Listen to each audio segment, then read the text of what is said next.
This is a convergent epicardial ablation procedure. It is a procedure that fosters a collaboration between cardiac electrophysiologists or specialists in heart rhythm treatments and cardiothoracic and thoracic surgeons. It has been performed in over 12,000 patients globally in the last 12 years and provides a very good treatment option for otherwise very complex patients with persistent and long-standing atrial fibrillation. Can be used both as a first-time procedure, de novo, as well as patients who have recurred following standard endocardial ablation techniques as well. Here, a transesophageal echocardiogram is used to ensure there's no thrombus or clot within the left atrial appendage. Seen here, viewed both with colour flow imaging as well as Doppler interrogation. There's no clot or thrombus in the appendage, and dimensions can be measured here up at the ostium of the appendage to ensure the correct size clip is used to occlude the appendage at the end of the procedure.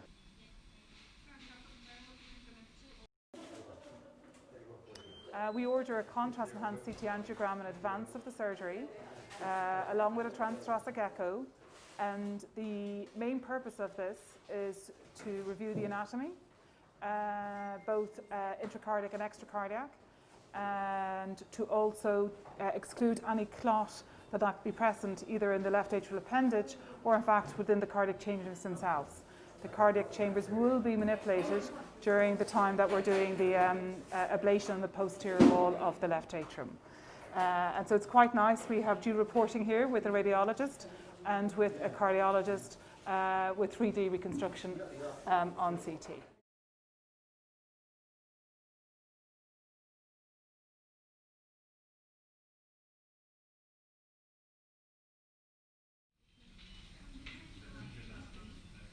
Okay, so for the Convergent procedure, we'd like to have a grounding pad which is used for the episence device itself. We still need the standard grounding pad that you would use for electrocautery, and we also need external defibrillator pads. So the grounding pad that we use for the episence device, it's very, very important that they use the equipment that is provided by the company. This is a 1 amp grounding pad. This is the grounding pad, which looks very, very similar, but it is very, very important that this is the grounding pad used for the cautery and not for the episence. The only difference is that the pin is missing on the episence grounding pad. The grounding pad for the episence device should be placed on the left flank, ideally. So we'll take the adhesive cover off. Make sure that there are no folds in any of the pad at all. The cautery grounding pad can go anywhere on the thigh, on the arm, wherever is usual practice for the hospital. I'm going to add to the thigh here. Nope. Bear with me.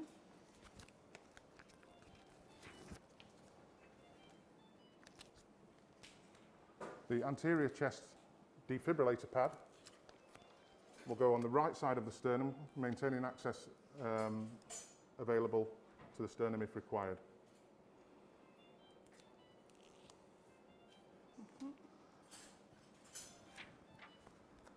And the posterior pad should go as close to the apex as possible.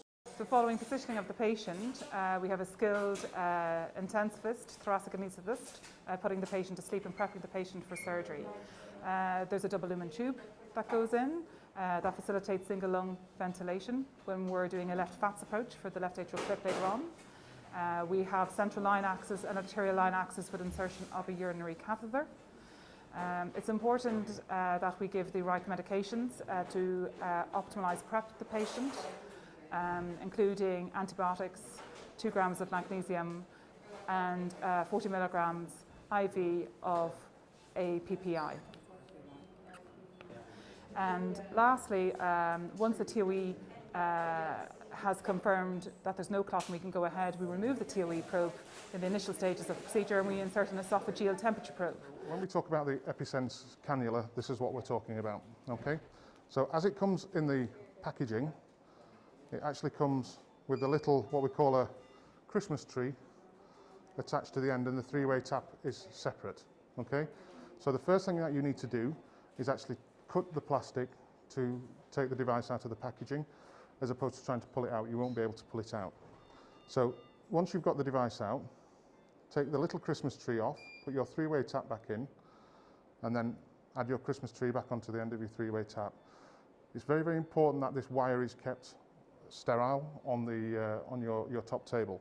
So what we advise is that you just put a small hemostat clip and a little mosquito clip just to weight down the wire. Okay? So when we talk about the cannula, this is what we're talking about.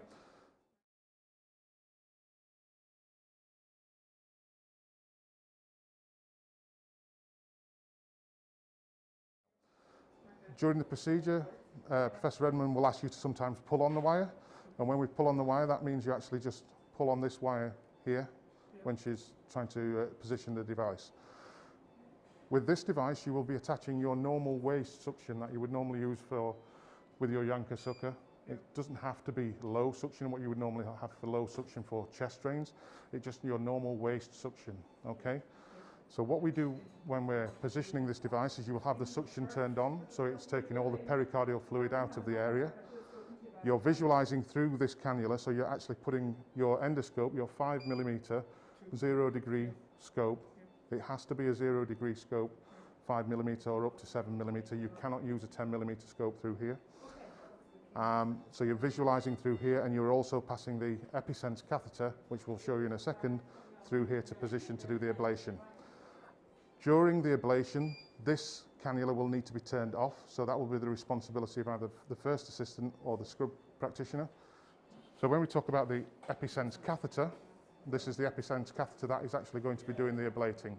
This is a 3-centimeter device, and these little coils here are what is going to deliver the radiofrequency energy to do the ablating. Okay? It's really, really important that, as you see from the arrows facing here and the dots positioned on top, that this is showing the direction which the energy is going. So it's very important that when you're doing the ablating, that you always visualize the dots on top so you know it's going in the right area. To set this device up, again, you have a three-way tap and a further Christmas tree. Onto this device, you will attach your high suction. So that needs to be between 400 and 450 millimeters of mercury. Okay, so that does need to be a definite high suction, and it needs to be working. So you attach your high suction to here. Nothing is connected to the other side of the three-way tap. What you need to attach to the little water droplet here is your saline, and that needs to be a 500 milliliters bag of saline attached to this. Okay. The radio frequency cable is attached to the blue end, so there's a blue and a black end. The black end goes out to the generator. The blue end is what you connect here, and it's very, very important that the arrows facing upwards on the cable correspond with the arrows facing on the device itself. So saline is connected here, blue end is connected here, high suction is connected here.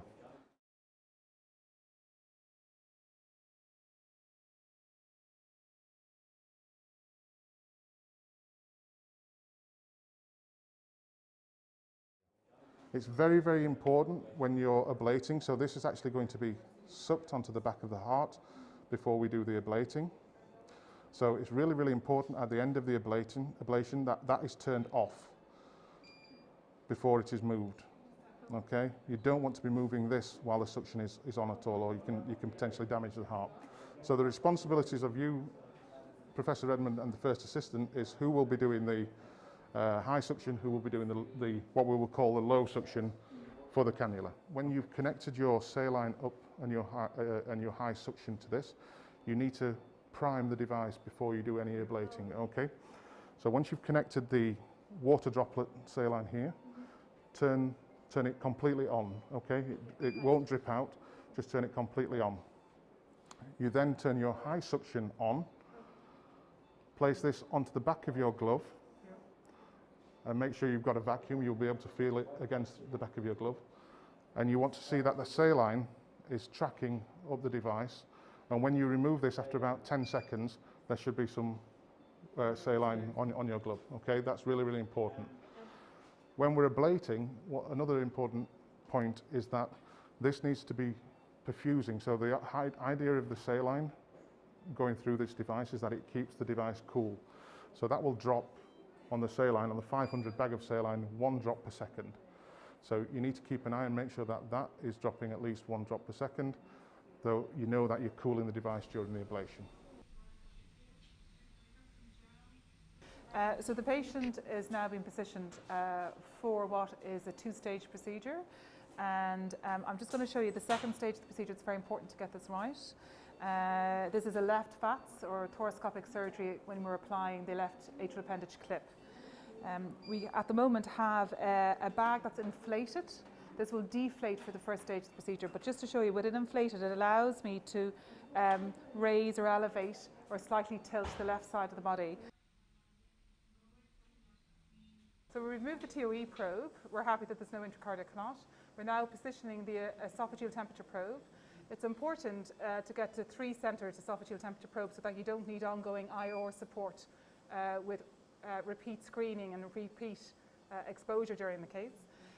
The 3 temperature points are here, and also we have a point above and below, which again is a radiopaque marker so that we can position the esophageal probe aligned to the episence cannula at the back of the left atrium. With this in place, then it means that we can check for any temperature increases that may occur, anything above 1 degree of a temperature increase from the baseline.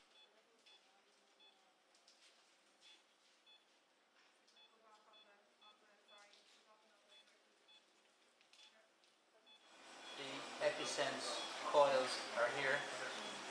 The active temperature probes, sensors are here. So the temperature probe will need to be pulled back a couple of centimeters to be in line with the episence. So we're giving you a 360-degree view of the operating room in relation to the setup, which is actually quite important to allow for smooth running of the case. So I'm going to start off here where we have the ventilator with full monitoring. Up here we have the esophageal monitoring system. You can see that the temperature is set at 35.6, 35.7 in the patient. So we're only going to allow a 1 degree rise in the temperature, so it will alarm when it gets to above 36.5. Beside the esophageal probe, I'm pointing over to the, a disposable bronchoscope system for double loop intubation to make sure that we get single lung ventilation when we're putting our clip on. Beside this, you can see a view of the heart with the TOE probe, which has been looked at by my electrophysiologist, and there's no intracardiac or intraatrial clot. Moving over, we've got the C-arm, because we have to, once we put the episence catheter in, make sure that the esophageal probe is in place. And behind the C-arm, you'll see the perfusion setup in case that there is a bleed and we need to go on bypass. From a safety point of view, the patient is cross-matched for 2 units. We move over, you can see some imagings on the screen, which allows us to make sure the esophageal probe is in place. And above that, I have direct view as the main surgeon to the hemodynamics of that patient linked into the thoracic anaesthetist at the top of the table. Moving over, we have an episence generator with a laptop so that we can see that we're getting a good ablation on the back wall of the left atrium. Beside that is the waste suction.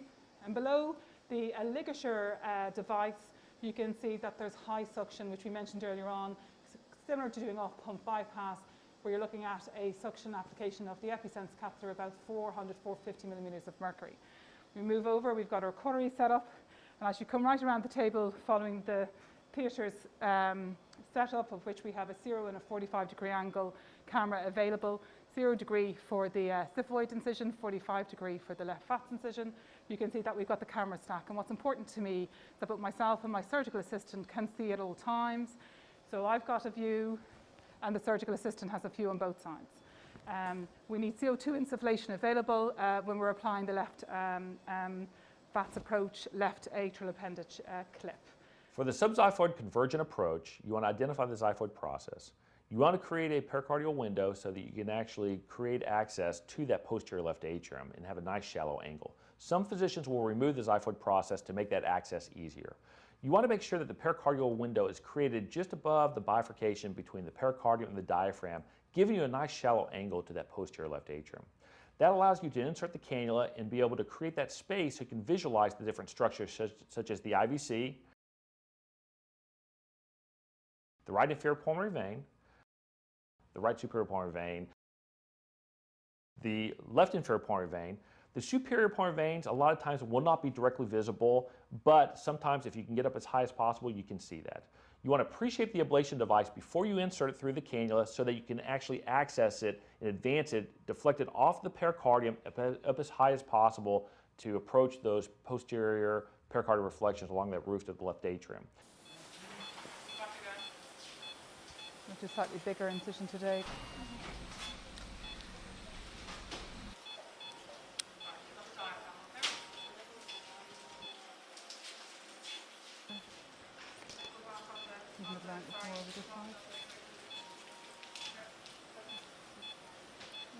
Well done. So this lady has quite a high BMI. So we're going to tilt the head up, positioning the patient in the reverse Trendelenburg position to give access to the xiphoid, which should be excised in this case. We're right down on top of the xiphoid. It's a good position. And I'm using the ligature device to seal the tissues as we cut to allow for effective hemostasis in the field. This lady has a high BMI, so we've needed to use a retraction suture on the diaphragm and an extra Roberts. And we're now in the pericardium, and we know because we're pulling back pericardial fluid.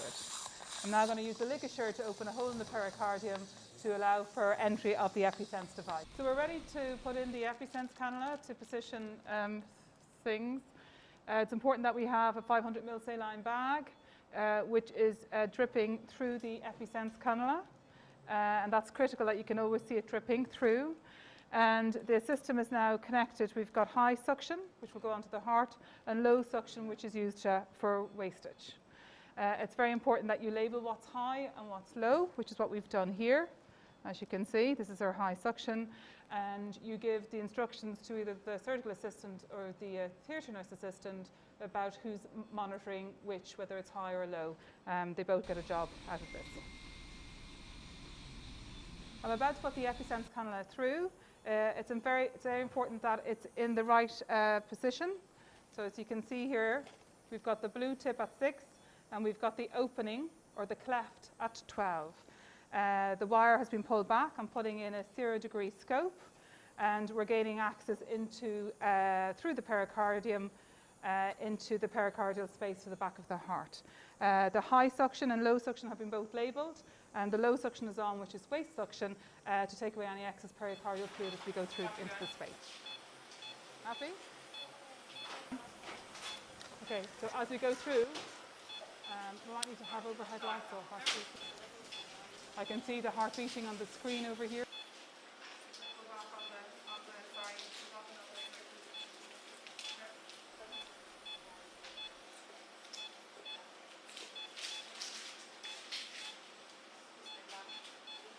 So we have the esophageal probe in place, so we're ready now to ablate. You're going to create a series of lesions with the ablation device distally and proximally, so you're ablating as much of the posterior left atrium as possible. You won't have just a single row. You'll typically have 2 rows or even more to make sure you're ablating as much of the posterior left atrium as the physician wants to. You're going to go in and create the posterior ablation from the right pulmonary veins to the left pulmonary veins, making sure that you're happy with the lesions.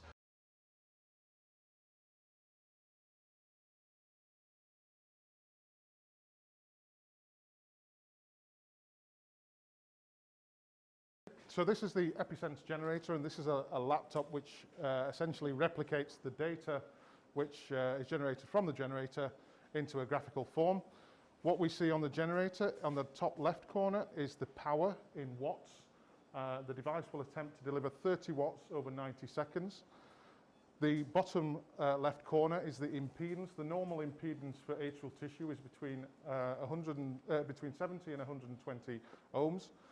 The top right corner is what we will see a power drop. So this is the impedance drop in the first 20 seconds. You want that to be greater than minus 10.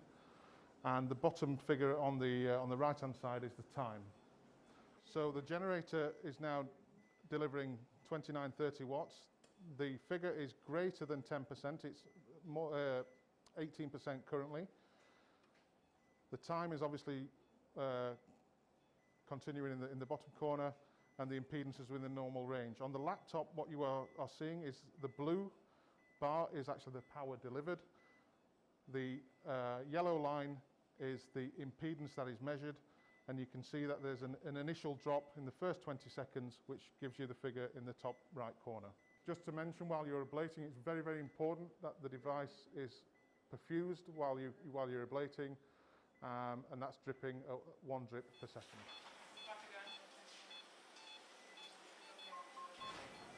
So we continue to irrigate as we apply the energy, and it's very important that we do not get a rise in the esophageal temperature by more than 1 degree. If we do, we stop and we start again.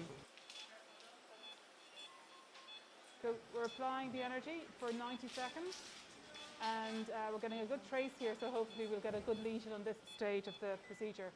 We probably will do up to 40, maybe more lesions to cover the back wall of the left atrium. Each takes 90 seconds, so this requires a little bit of time and a little bit of patience to get a good result. So I'm just showing you just a row of lesions that I've done sweeping from the right over to the left, following application. And you can see all charcoal, so quite happy with that.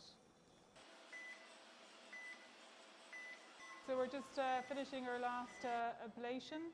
We've done a total of 34 lesions, so that takes a little bit of time.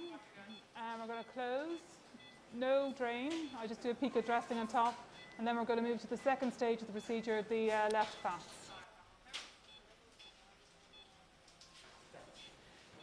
So we've moved to the second stage of the operative procedure. We have to be careful around cannula access sites because of her BMI and her breast size. So we've started off here where I put in a 5 millimeter cannula that can allow for CO2 insufflation to open up the chest field and to allow for the other sites to be accessed safely without perforating the heart. It's a bit about the CO2 insufflation. It's important sometimes to check it, whether you go in low, medium or high flow. You can see that this is actually, although scheduled as medium flow, there's quite a bit of flow out of it. So if we were to continue with this in this patient, she probably would have a tension effect. It's important to talk to the anaesthetist that when you start this, that you don't get low blood pressure or the patient doesn't become hemodynamically unstable. I think we need to go back down to low flow. And we aim for a pressure of about 8 millimeters of mercury. And that's actually a lot better. So I'm going to go with low flow as opposed to medium flow on this patient. So I've started with 2 5 millimeter ports to see if the appendage is going to be clippable, which I think it is. And so we're going for the more posterior port, which we're going to move from a 5 to a 12 millimeter CO2 insufflation to facilitate putting in the clip device. Of note, we're using a 30 or 45 degree angled camera to facilitate a better range of view.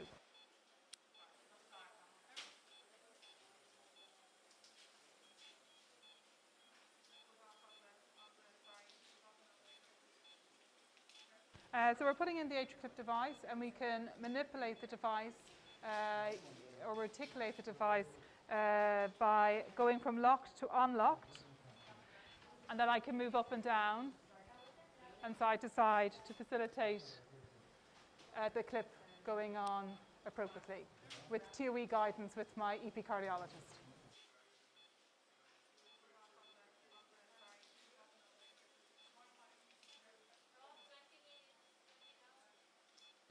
I've just put some perclot in for hemostasis, and now I'm putting in a chest drain, and we're done. Thanks. So we've finished our case today. It's the 6th Convergent left atrial clip appendage case in Ireland.